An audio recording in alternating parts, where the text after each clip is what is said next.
The picture you are seeing is that of Professor Hunter Rouse, who is a very renowned professor of fluid mechanics belonging to University of Iowa.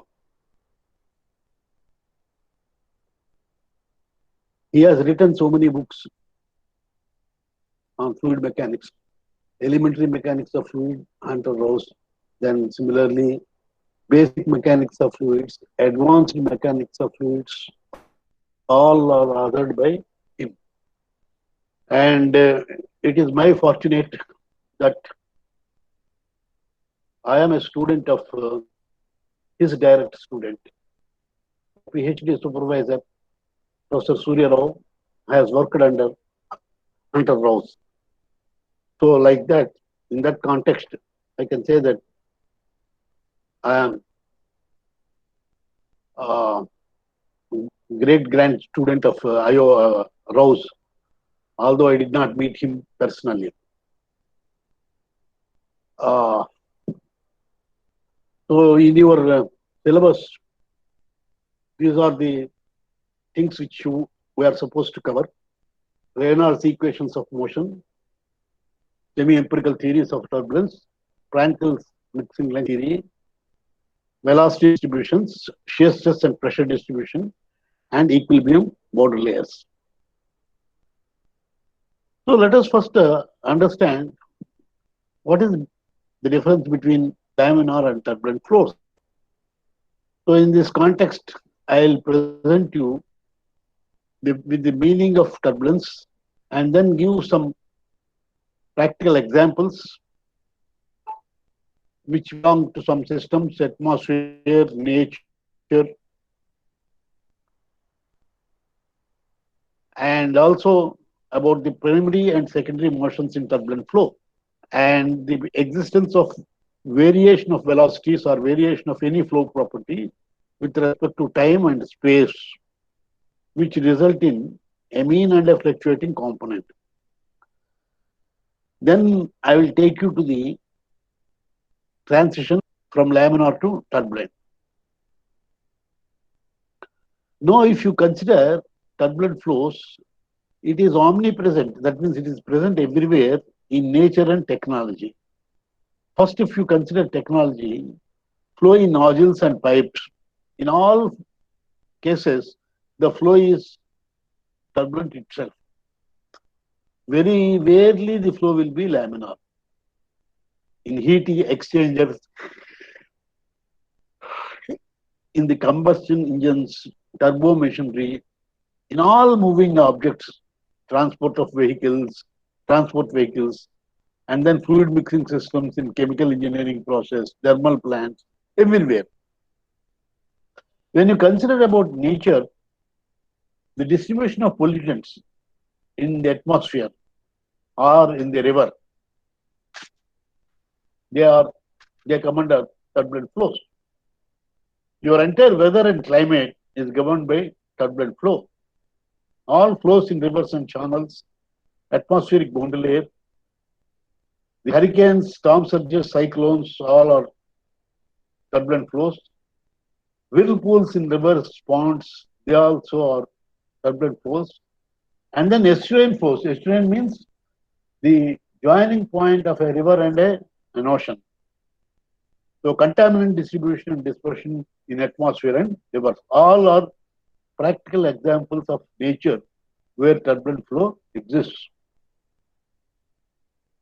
So these are some of the illustrations which explain you about turbulent flows.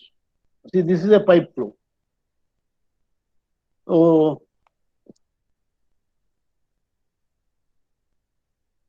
when the flow is taking place through laminas or in a uniform way, in an axis symmetric way. So this is a streamline. So this will be a laminar flow.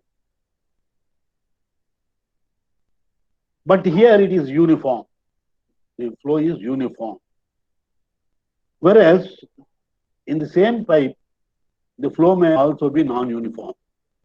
Now, when it comes to a turbulent flow case, you can see there is a lot of mixing. So turbulence is mixing. The same figure is depicted here separately. This is laminar flow and this is your turbulent flow mixing. When the flow enters into a convergent pipe or also divergent pipe, at that junction, the flow will be turbulent. So if you consider a dye that is injected in a fluid at very low Reynolds numbers, less than 2000, 2300, the dye will be just flowing like a thread. But as the Reynolds number increases, the waggering of this dye which is injected can be seen. And at higher Reynolds numbers, you can see this dye will mix thoroughly with the outer fluid. So this is turbulent flow and this is laminar flow, and somewhere it will be transition. So these are all practical examples. Coned contractions, and then conical diffusers, bends, and then flow entering into a pipe from a bell mouth shape, or flow from a Y pipe either towards the junction or away from the junction.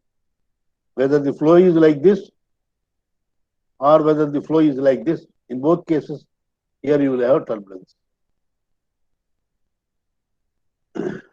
Similarly, a flow near a drop or a step or an opening. Okay, it is a jet that is coming.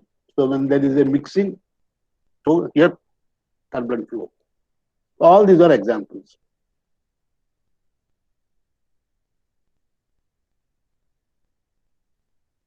Turbulent flows always occur at high Reynolds numbers.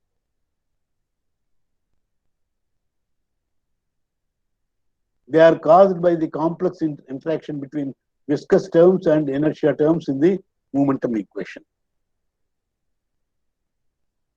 See, this is how mixing takes place. So here, in the case of a laminar flow, this is the dye. So here, up to this point, the dye will be just like a thread. But when once the flow becomes turbulent, you can see a lot of mixing and a number of eddies are generated of various sizes. See, you can see this is a small size, this is a bigger size, this is a bigger size, and this is much bigger like that. So, the physical nature of turbulent flow is characterized by the irregularity in the flow and the flow being random, and it contains very wide range of different scales. See, this is one scale of disturbance. This is another scale of disturbance.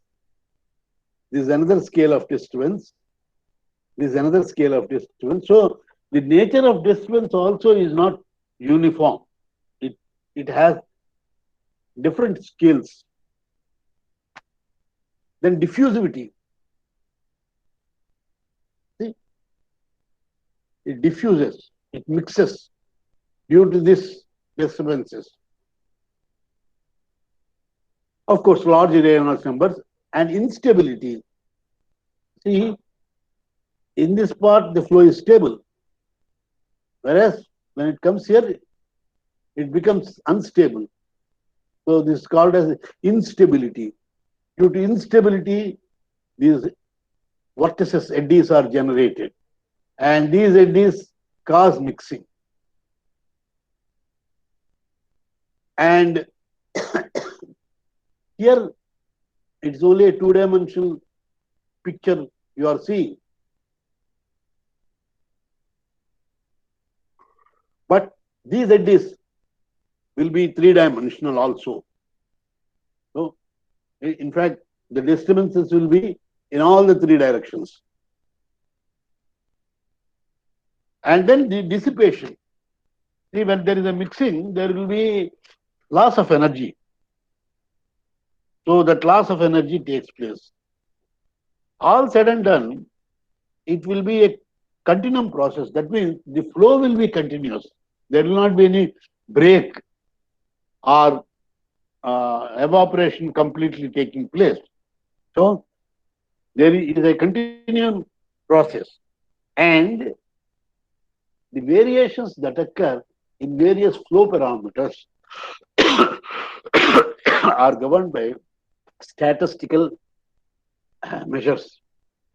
That means the flow parameter may be velocity in x direction or velocity in y direction or velocity in z direction, or maybe the pressure or maybe the density.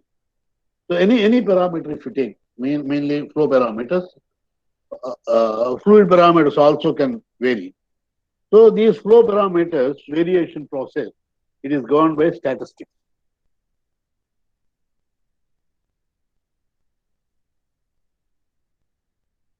Now, let us learn a particular thing called as decomposition. If you consider any flow property that I am indicating by phi, so that phi is a function of time. Phi may be velocity in x direction, or it may be velocity in y direction, or velocity in z direction at a given point, or it may be pressure. So, at any given point, phi is a function of t. So, that is why we are referring it as phi of t.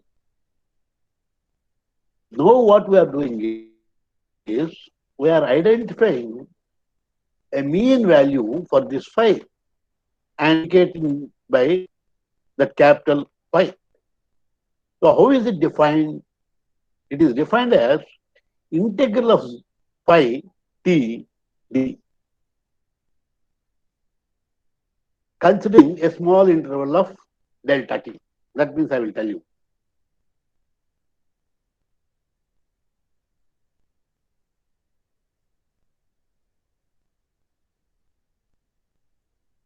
Now you consider a small any flow. So in this flow, you consider any point. So at this point, let the time initial time be t, and you consider a time of delta t. Now I said that phi is a function of time.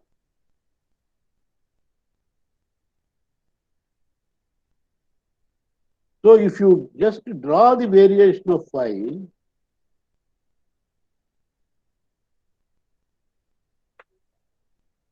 starting from 0 and delta t, it may be varying something like this.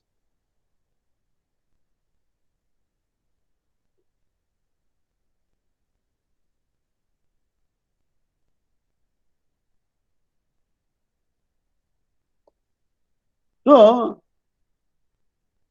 you know all these values at different t. So this is phi t.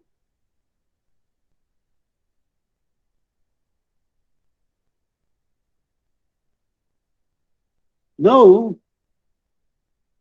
if you define an average value,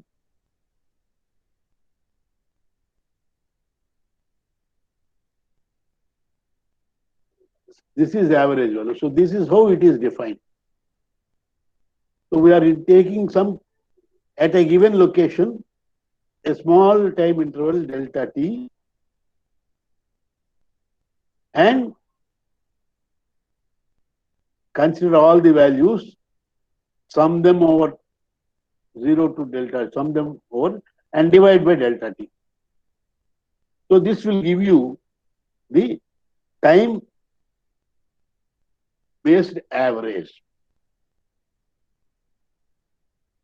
Now, this delta t should be larger than the time scale of the slowest turbulent fluctuations.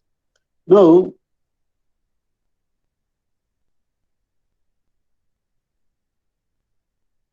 repeating the same thing, what does I mean is,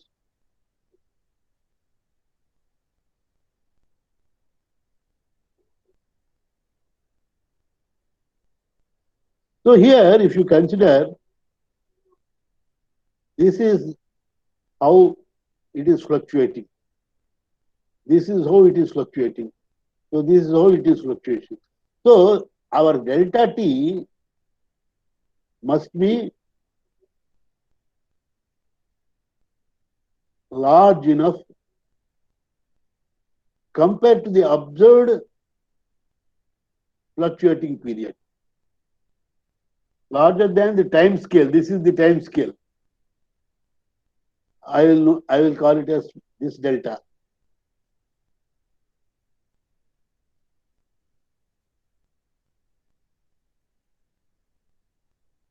So your delta t must be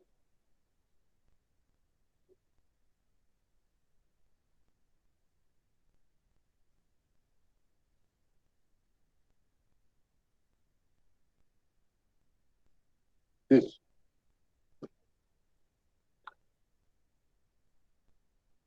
Vamsi vellada? 1 minute.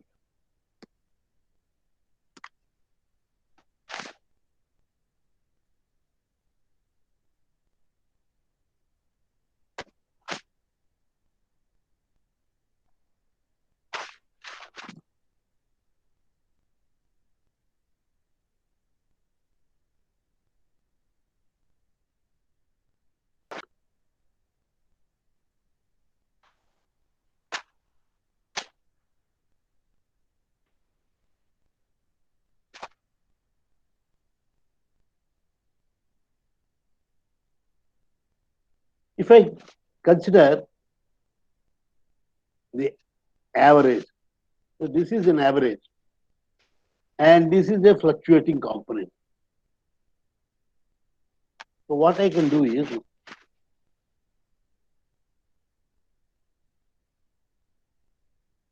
if I call this as phi, so and over a time delta t if I take, or okay.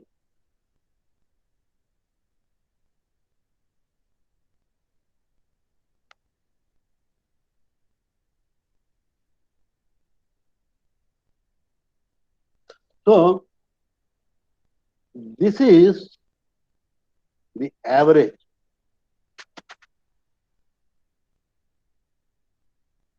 That is your definition of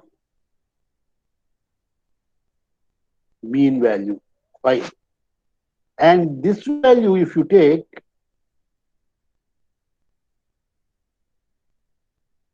it is the fluctuating component. So it is defined or denoted by phi dashed, which is again a function of t, because this is the fluctuation here, and at this time, this is phi dashed.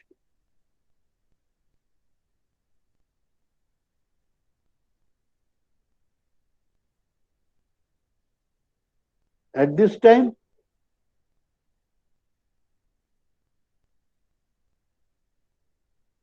this is phi dashed. And this phi dashed is not constant value. It is continuously changing with time. So,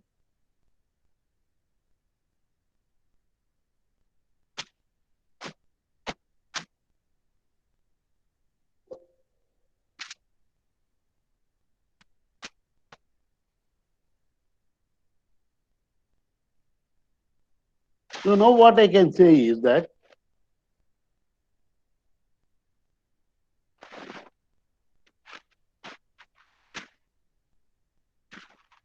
I can always write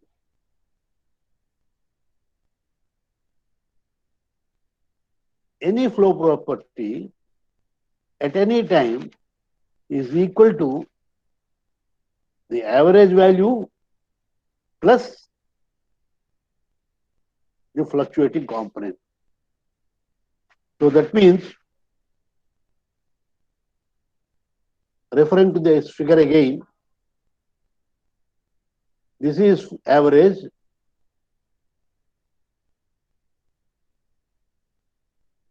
and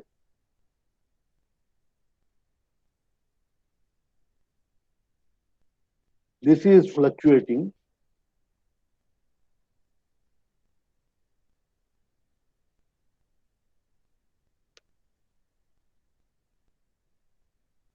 and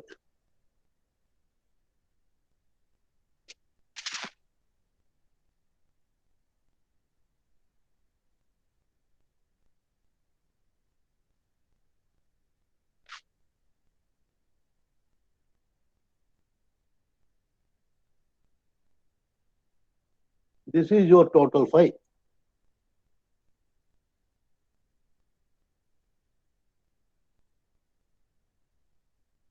This is of course 0.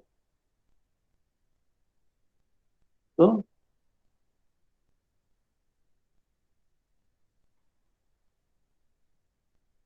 so therefore the relationship is this phi is equal to the average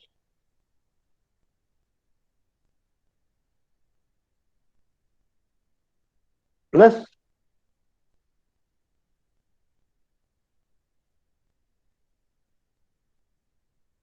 this.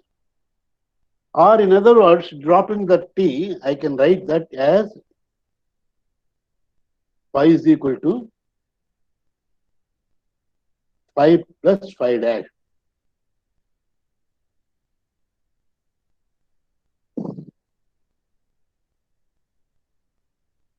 Now,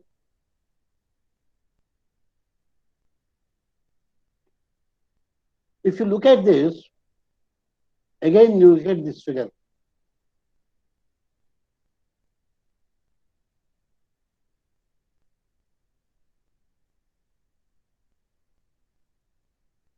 These are all phi dash. This is phi dash.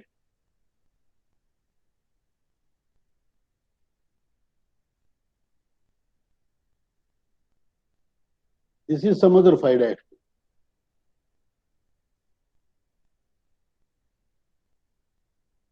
So what I can find is, I can find all these phi dashes, and then average it over a time.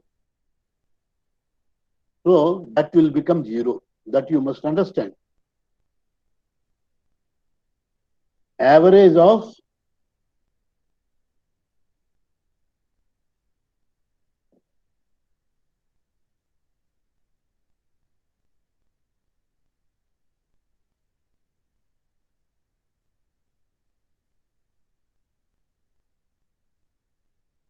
phi dash over any t is equal to 0. It is equal to 0. So information regarding the fluctuating part of the flow can be obtained from the root mean square of the fluctuations. So if you consider how these fluctuations are taking place and what is the measure of these fluctuations,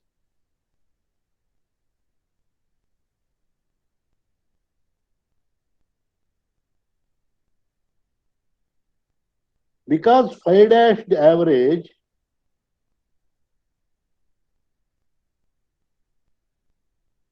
is equal to 0 and your mean value of phi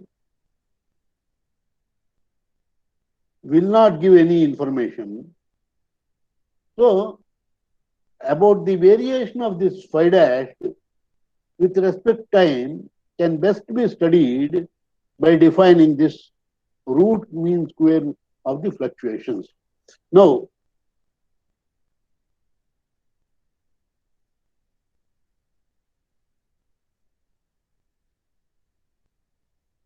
the fluctuations, if you are adding all these fluctuations, you get zero over a time. So, but if you square them, then all the positive and negative quantities will become positive only. And take a square root. So that will give you what is known as the RMS value of fluctuations. So it is defined like this. It is root of mean of squared fluctuations. So this is R, this is M, and this is S. So it is called as RMS of the fluctuations.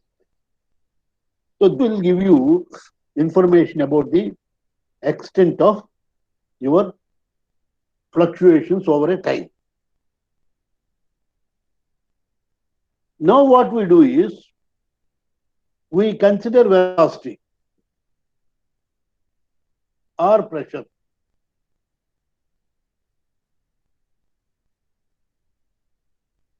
So velocity u, this can be either small x direction or y direction or z direction. So if it is, we will use small u. If it is y direction, we will use small v. And if it is z direction, we will use small w. So what I can write is, either u or v or w will be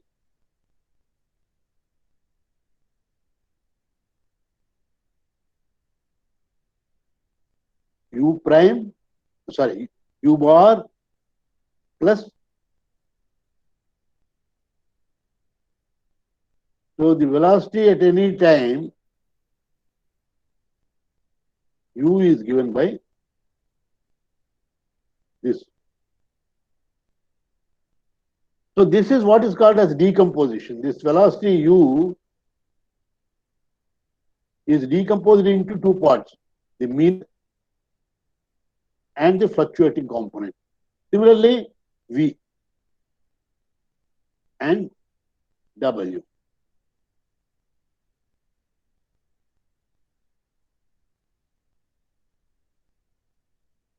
Okay. Now let us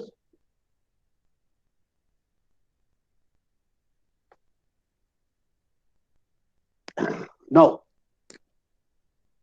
the turbulent kinetic energy K per unit mass. Now what is the turbulent, what is the expression for kinetic energy? Kinetic energy is given by half m velocity square.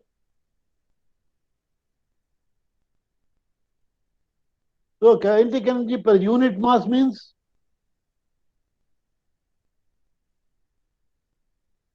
so this will be v square by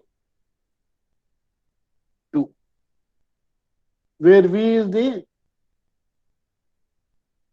resultant velocity. Now what is v? V square is u square plus v square plus W square. Resultant velocity is given by this equation. Now, each of them have got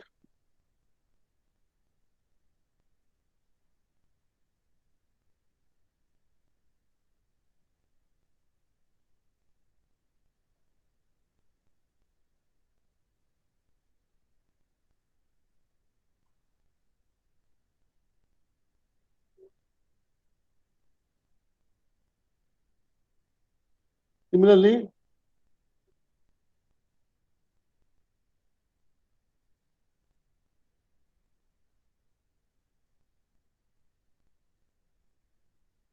like that. Now, due to turbulence, actually these are not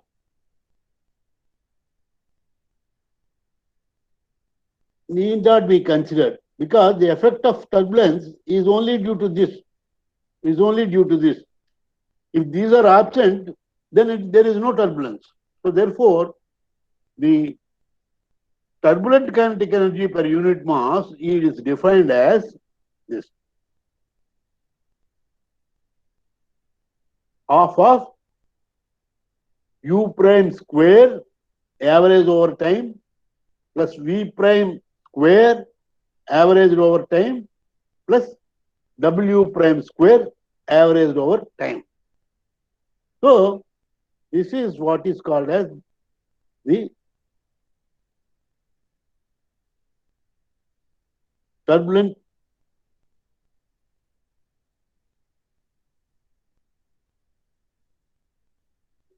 kinetic energy. Now, we define what is known as intensity of turbulence. This is how we define intensity of turbulence. We consider any some reference velocity, a standard reference velocity. Now, let us consider the continuity equation. Now, our continuity equation is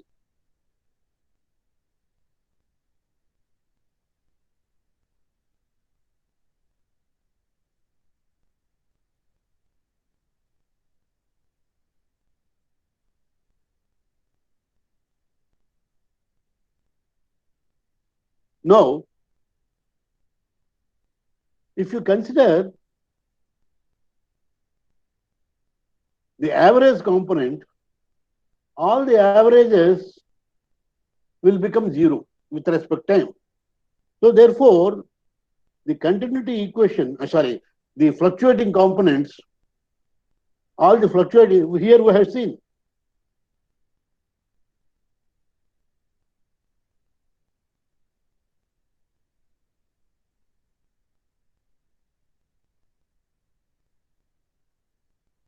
The average of any fluctuating component over time is zero.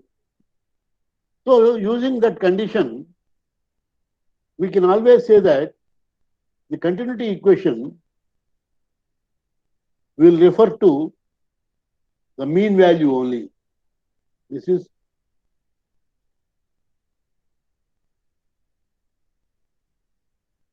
U bar or V bar or W bar. That means dou by dou x of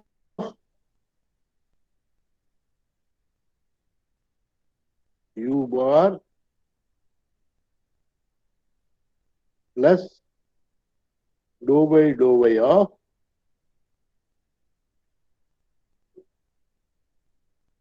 V bar plus dou by dou z of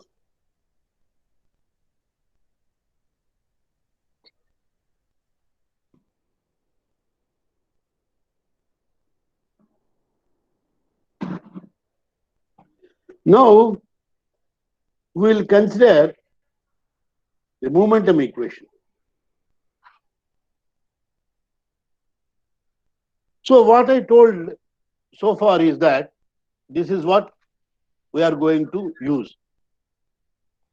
So the velocity components in turbulent flow are defined by U, V, and VW. So where the over bar indicates the average value and the prime indicates the fluctuating component. You can see in this figure. See, now look at this figure. I will just read right.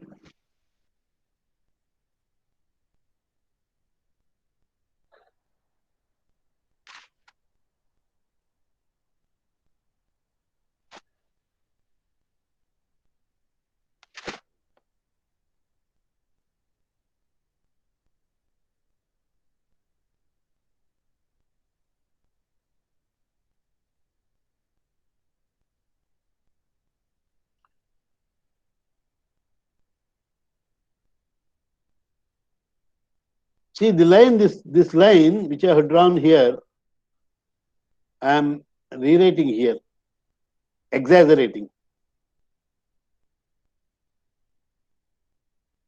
There is another possibility.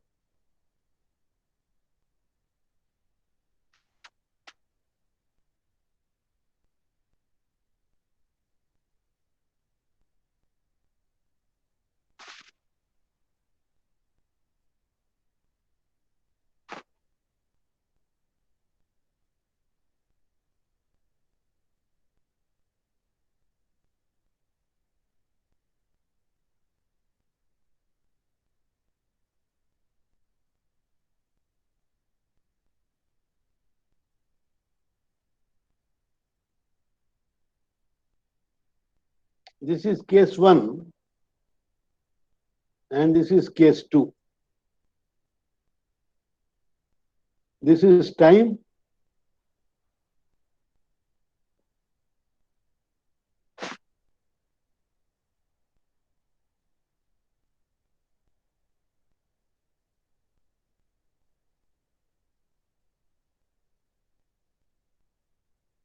And this is any parameter, say U or V or W, whatever it is.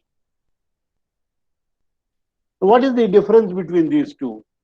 What is your observation? See, this line indicates what? Straight line indicates what?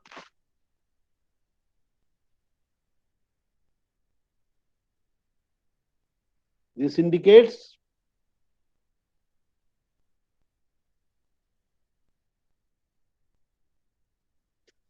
this also indicates.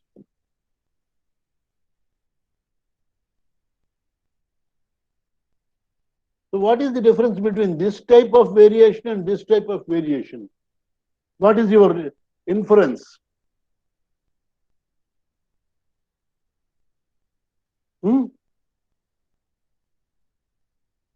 What is your observation? Number 12, absent. He has not come.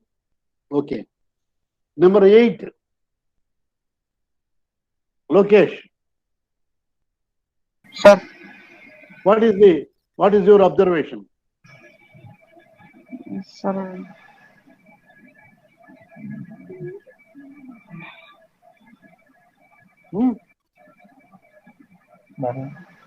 sorry, sir. First line and second line.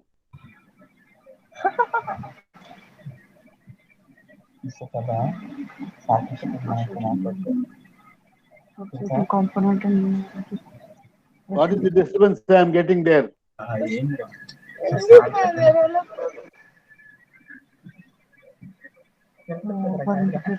you not confined to a room? Sir, is it okay, sir? What is the difference?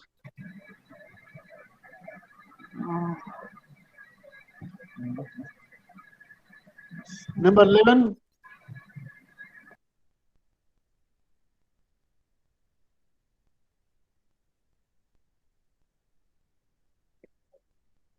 What is your observation?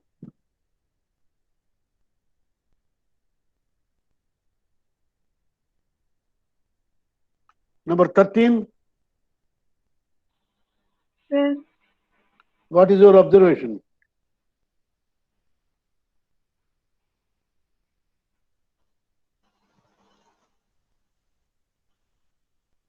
What is happening to the value of u bar in the first case with respect to time? And in the second case with respect to time, what is happening?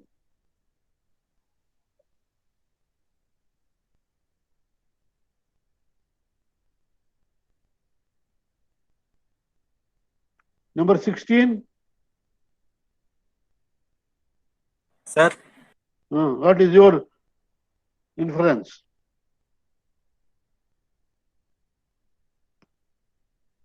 Anybody?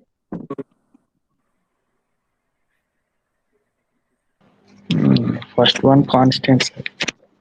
Constant with respect to Time. Time. time. So what is that type of flow? If the flow is constant with respect to time, what do you call it as? steady flow, sir. So in the first case, although it is turbulent, the mean flow is steady, right? So it is steady turbulent flow. In the second case, the average is changing with respect to time. So it is unsteady turbulent flow. Now do you follow? So this is a steady turbulent flow.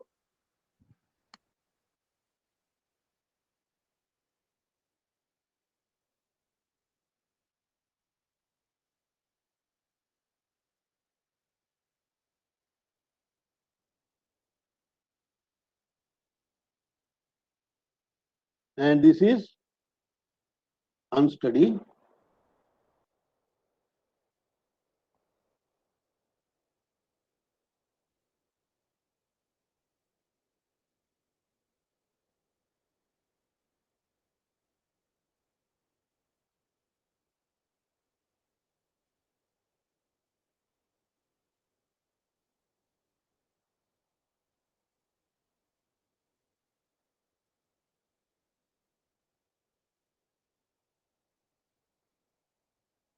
This is steady. Right.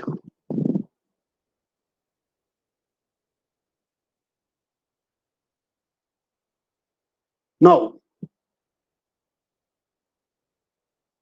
let us consider the differences between laminar and turbulent flow with respect to shear and the so-called velocity, shear velocity. Now you know very well that laminar flow is characterized by Newton's law of viscosity. This is Newton's law of viscosity. Now what I do is, I will bring this mu to this side. So dV by dy is tau by mu. Now this mu is a fluid property and this tau is a flow property. So tau is normally dependent upon the pressure gradient. So tau is a flow property and mu is a fluid property. Now when you come to turbulent flow, tau is a function of what is known as eddy viscosity. So it is not mu dV by dy, but it is tau by mu. dV by dy is tau by eta, where this eta is called as eddy viscosity, because your resistance to flow is now due to two aspects.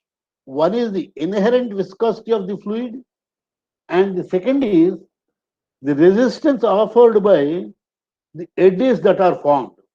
So these eddies play a role in offering the resistance.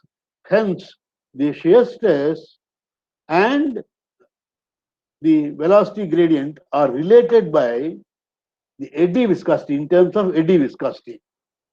So from experiments, it was found that the intensity of shear, that is tau naught, at the wall and the eddy viscosity, that is eta, vary in such a manner that their relation is directly proportional to square root of tau naught by rho. So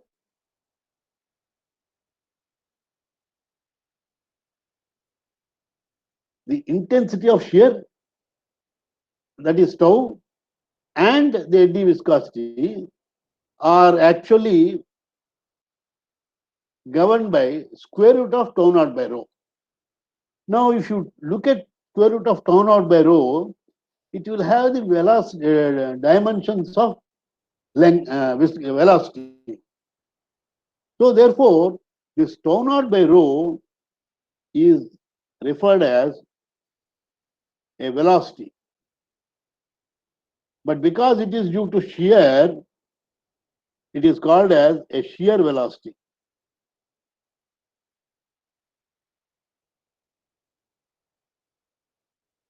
And indicated by V star or U star. It refers to only the direction and is inversely proportional to distance y. So this value of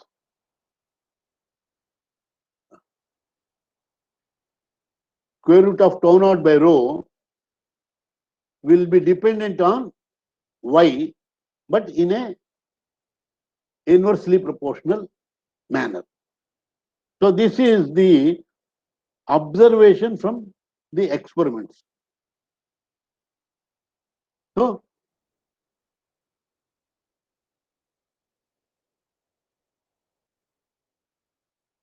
this is only physical nature of turbulence. So now we have understood that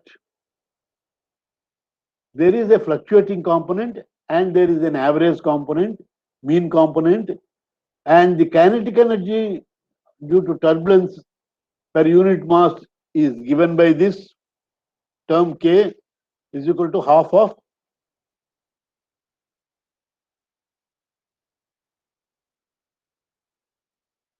root RMS of U prime square,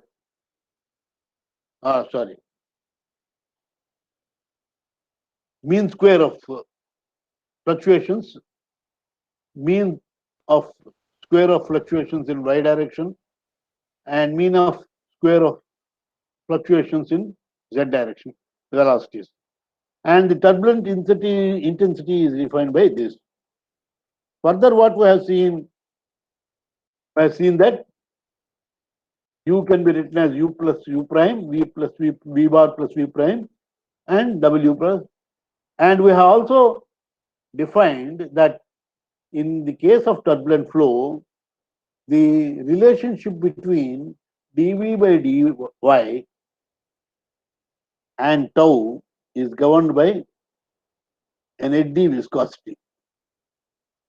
And this eddy viscosity is dependent on this value. And it varies with distance. V star varies with inversely with distance. Now, let us consider some theories of turbulence. Now, we have seen that turbulence is caused whenever there is an instability that is generated in the otherwise calm flow. If suppose the flow is calm, laminar flow, if no disturbances are created, then the flow will be continued as a laminar flow. But inertial tendency of any fluid towards instability may be illustrated schematically by assuming the velocity distribution shown in figure A. Now look at this figure A.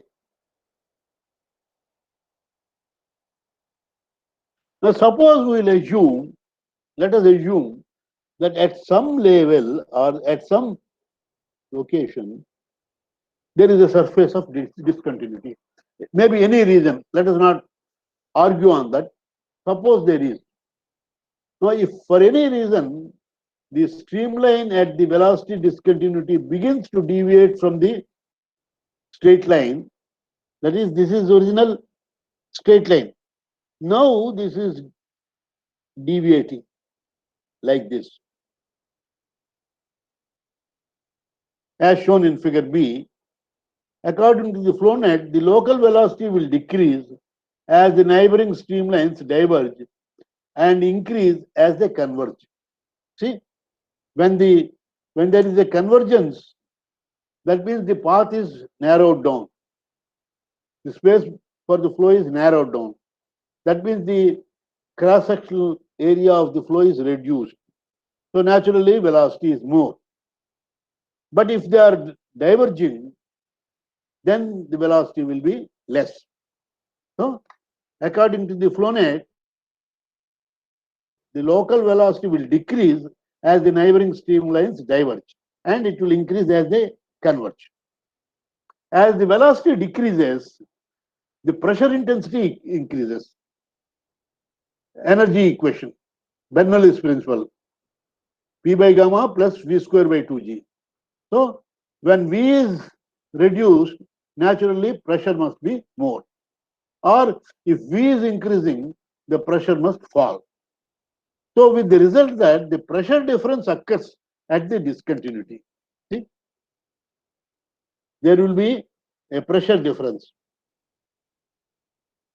So, this pressure differences cause the streamline to deviate much more and penetrate into the outer fluid also.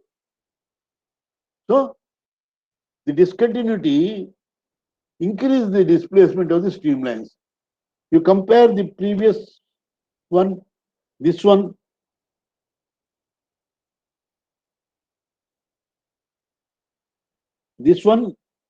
and this one. Naturally, the streamline's displacement is more in this case. So, the discontinuity will tend to increase the displacement of the streamlines at all points in the direction of deviation. See, at all points. Not only along that streamline, but also across this also. So, if you consider any point here or here,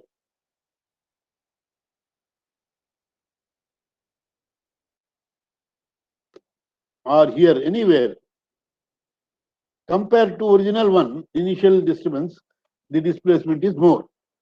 So, as the process continues, the zone of discontinuity will eventually develop into a series of vortices like this.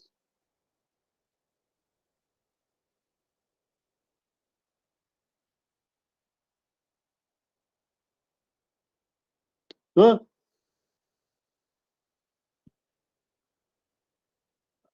and their size will be initially small, a finite size.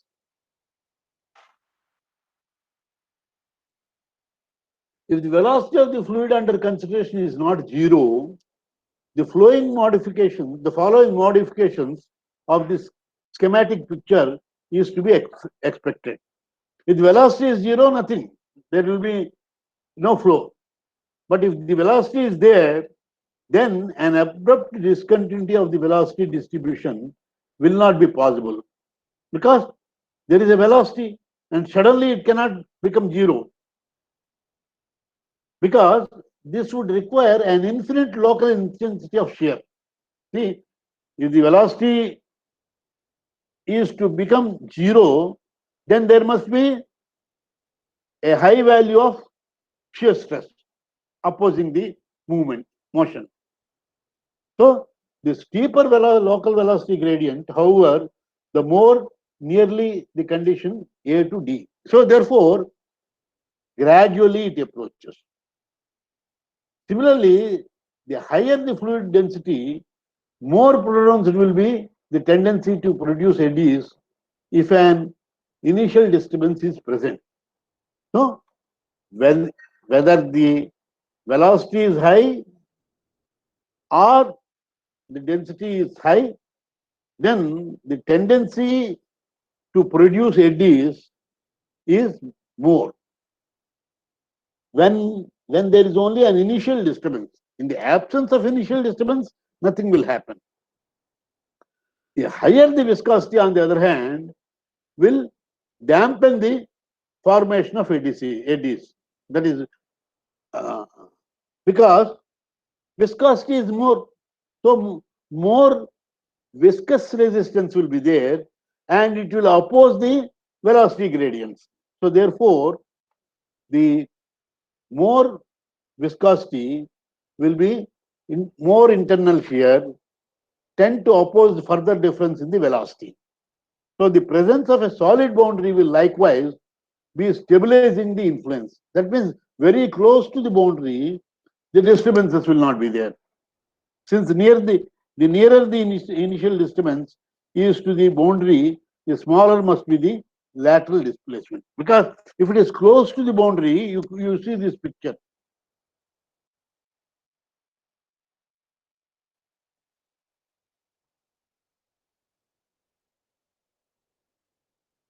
See, close to the boundary,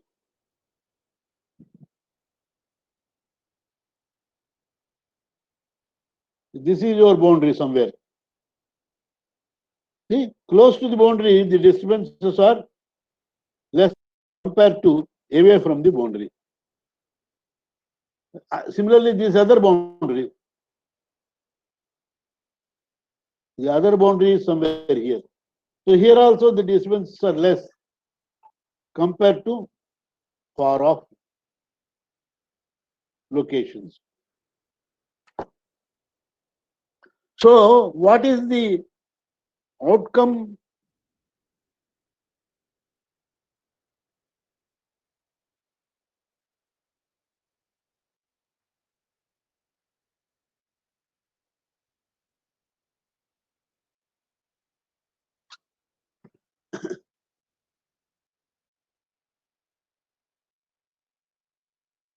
So our outcome is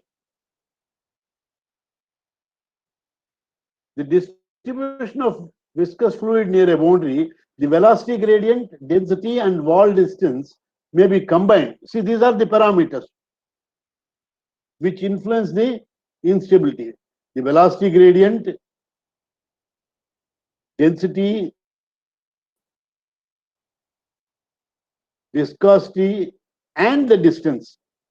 See, these are the parameters. Volume. Volume.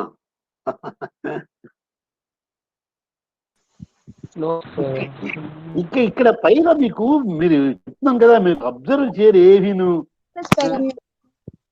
ఇక్కడ ఏమిటి ఇచ్చాను, ఇక్కడ పైన రాశాను కూడా కదా. ఏమిటి రాసింది ఇక్కడ? డైమెన్షన్ అంటే అర్థం ఏంటి? 1 sir equal to 1. A dimensions లేవు.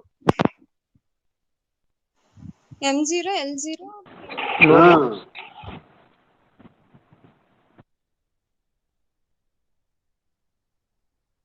అంటే మీకు ఫండమెంటల్ గా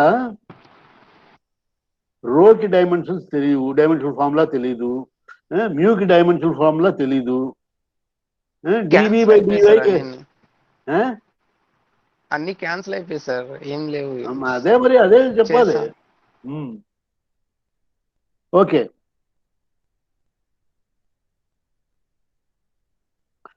so this is the measure of the instability. So this is called as stability parameter. Numerator higher value ఉందనుకోండి,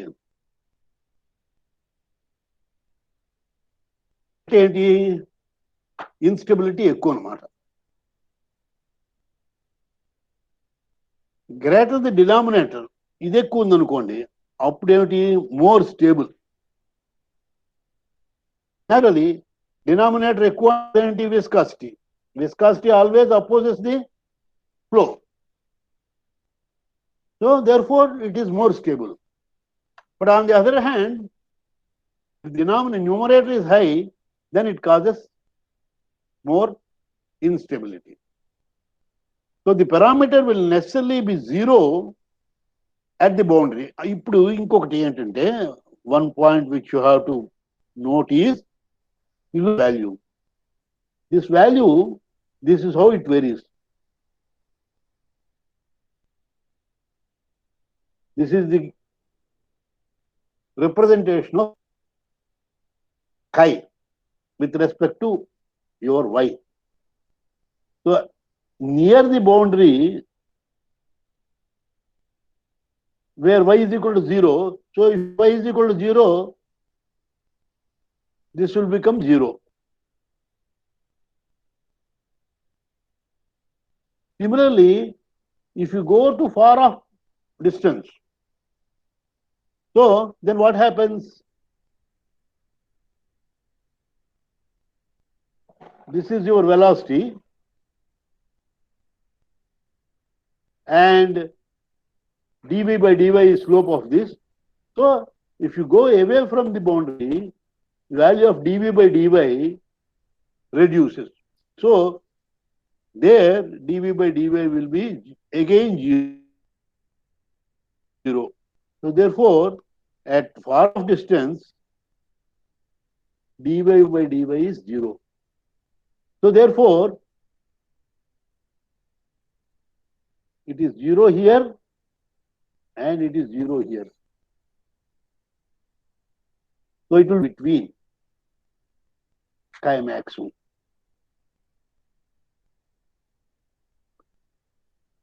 So the parameter will necessarily be 0 at the boundary where y is 0, and also at great distance from the boundary where dv by dy is 0. At some intermediate distance, however, it will attain a maximum value as shown in this figure, right?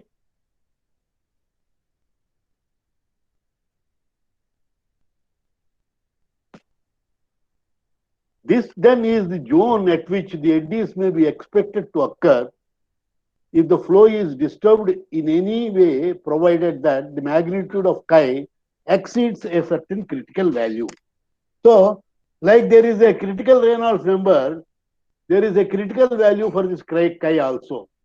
As long as this chi is less than a certain value, the flow will be stable. But when once it exceeds a critical value, the flow will become unstable and it will turn to become turbulent, more and more turbulent.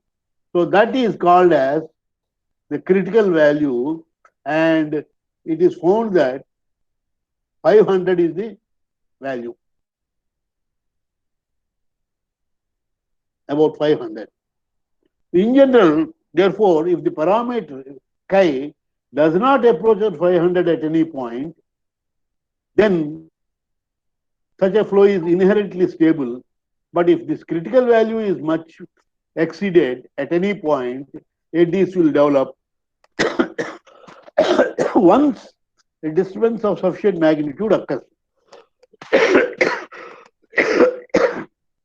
So, unless otherwise a disturbance of sufficient magnitude occurs, it will not become unstable. The stability parameter may be high, but there must be an initial disturbance. So since the pattern of turbulence varies continuously with time, now we know that turbulence is mostly dependent on time. So knowledge of instantaneous distribution of velocity is useful only if continuous record with time is available. That means, see, we must have, with respect to time, at now t is equal to 0. Say, for example, this is the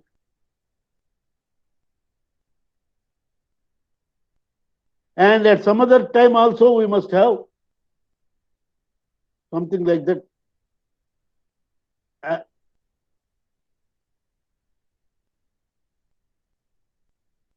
Something like that we must know.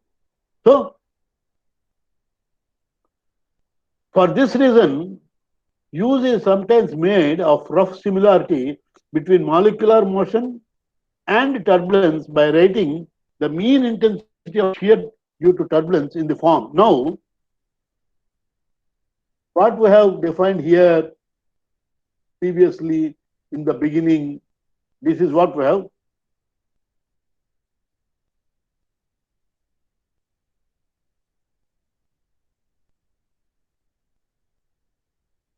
One minute, I will copy this.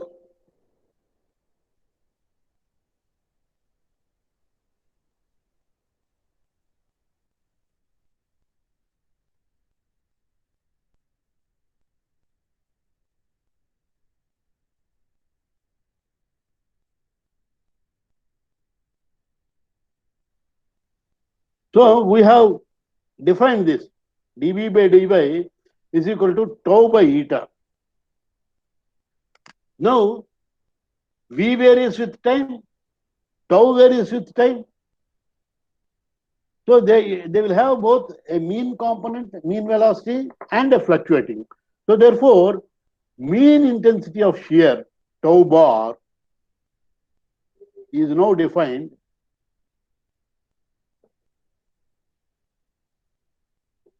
by considering the mean velocity y. So this is the mean intensity of shear. Right?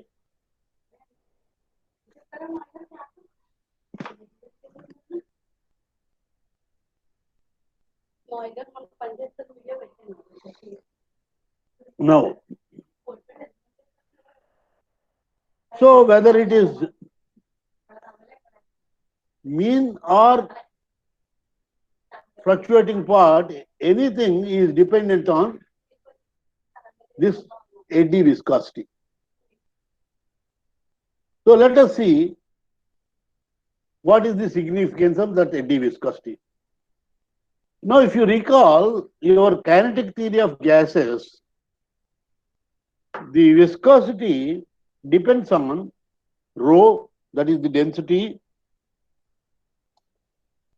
and then the mean free path of molecules which move from one place to the other. See, if you consider a gas which contains lot of molecules, particles, they will be randomly moving from one point to the other. Now, if you consider turbulent flow of fluids, here also what happens is the molecules of fluid will be moving, just similar to the molecules of a gas. So, these things will have a mean molecular velocity. So, therefore, there are three parameters. One is the viscosity depends upon the density of the gas, now the density of the fluid, and then the distance by which these particles will be moving. These particles of gas or particles of fluid molecules will be moving. And the mean velocity of these molecules. So extending this analogy between such microscopic molecular motion and macroscopic eddy motion. Now, in the case of kinetic theory of gases, it is on a small scale, the movements. Whereas, if you consider your fluid flows, there is an eddy. So, these eddies will be moving. So, now our eddy is considered as a particle that is responsible for the variations in the density through their mean movement, mean free path of these eddies, and the mean velocity of these eddies, or the velocity with which these eddies move. So the eddy viscosity should depend upon the density of the fluid right?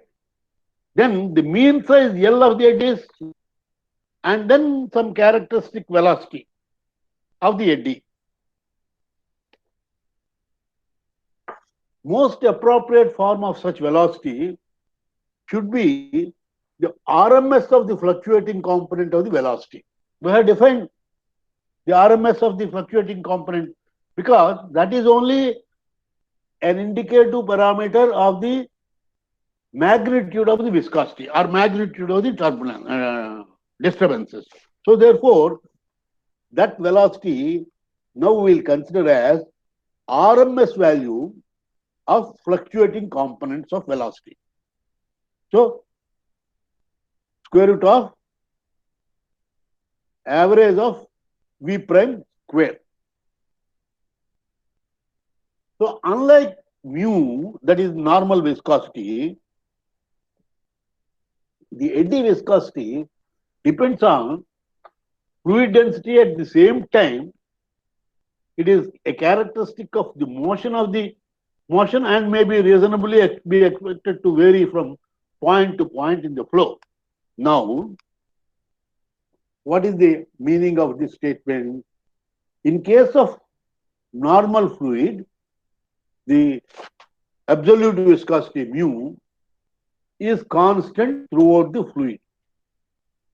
But whereas this eddy viscosity, because it is not a fluid property, but it is a flow property, it depends upon flow parameters and hence it varies from point to point within the flow.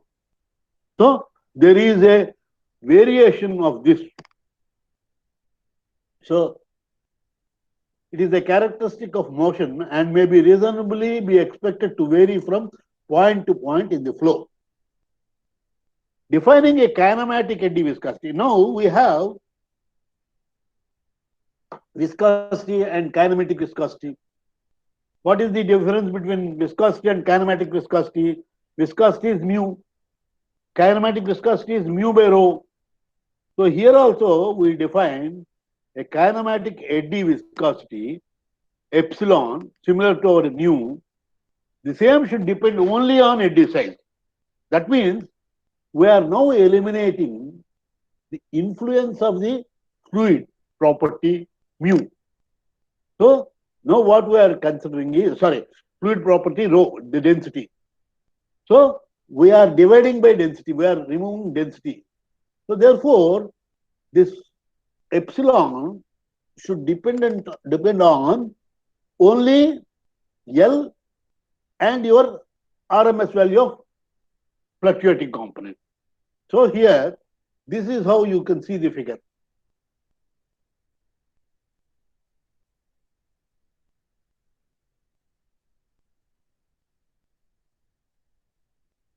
In this figure, L is varying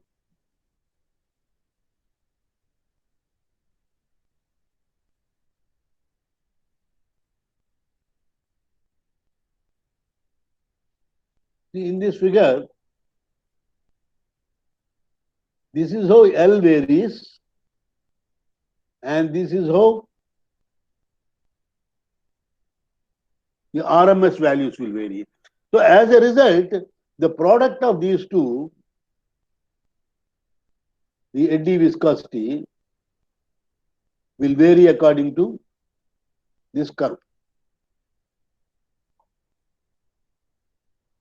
So L varies from 0 to some maximum value.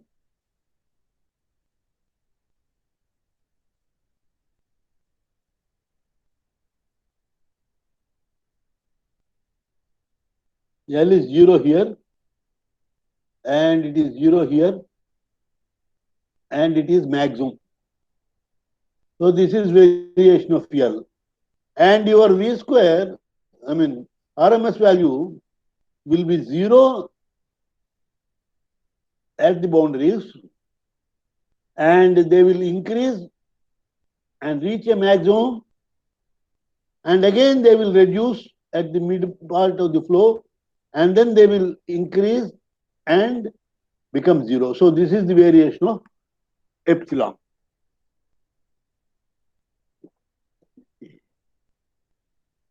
right?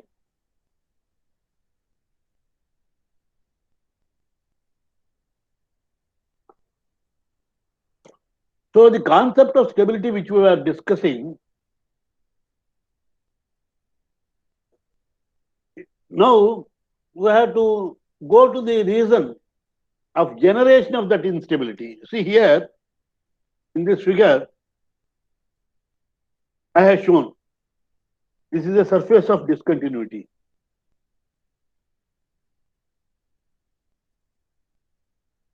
So the surface of discontinuity leads to instability. Now, what are the various types of instabilities? So this aspect we have to discuss. So we'll proceed to the discussion of the concept of stability, the stability analysis, and various types of instabilities, and then we will proceed to the statistical aspects and your Reynolds equations, that is your equations which describe the turbulent flow. So these things will continue from tomorrow onwards. Okay. Now coming to tomorrow's class, tomorrow do you have that 3 to 4 your hydraulic structures class, or is it over? Sir, 3 to 4 HS.